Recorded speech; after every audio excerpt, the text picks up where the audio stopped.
when you create a form, you can't always just have one monotonous rhythm or one monotonous style throughout the entire thing. Creating a form, you really want to try to think about it as like your life. Like if your life was like the same from beginning to end, it'd be completely boring.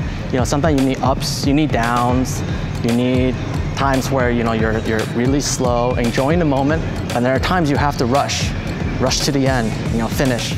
So I think for choreography, you know, like the simple movements like slap kick, hammer fist, body turn, slap the ground, I think everyone has those. And I think, yes, you should practice it and you should make those movements super strong. But I think for me, I'm always looking for that extra something else. So I kind of just scour the internet, YouTube, and just like, you know, look for all these different styles, these different choreographies, different feelings, especially straight sword. I think for me, straight sword is my favorite weapon, but I think also straight sword is kind of the event where you can really showcase your wushu, your style. I actually tend to watch a lot of late 80s to like mid 90s wushu. I just like the kind of the feel of it. It's not so much about me taking a complete section. I literally just look at it and try to understand the feeling, the rhythm, and hear it in my head. How does the sword pop? How do I hear their feet hitting the ground and things like that? Because I think when we're practicing, we're always like, you see a cool move, you're like, I'm gonna try it. And then you record it and you realize it's complete crap. In your mind, you play it out, you're like, this is great, you know, I'm gonna flower like this, I'm gonna do this cool movements, and then you record it and you realize everything's out of sync, it doesn't look good.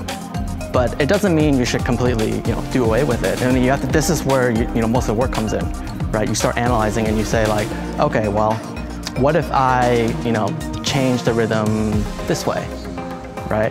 What if I add a slight pause here? What if I turn my head differently, look somewhere else, right? So things like that you just have to play with. And again, this takes a long time. And eventually, you know, you change a little bit, it becomes your own. And you do this many times over the course of many years, and eventually you have a toolkit of moves that you want to put in your form. But I think for me, it's because I want to put so many good things in the form that ultimately you kind of sacrifice the wholeness of a form, the seamlessness of, you know, going from one section to another, one movement to another. So I think I had to make a lot of sacrifices over the years in kind of like how I have to do wushu. And I think, you know, it's just the way wushu is evolving. I think it's become a lot more emphasis on the sport itself. It's you know, you need to be strong, you need to be fast. You know, it's not even so much about, you know, I think basics should always be there, but I think there's kind of been a shift in focus over the years. And I've kind of had to play that game a little bit, but, you know, try to stay as true to it as I possibly can, and all the while still kind of keeping my foot, you know, in the game.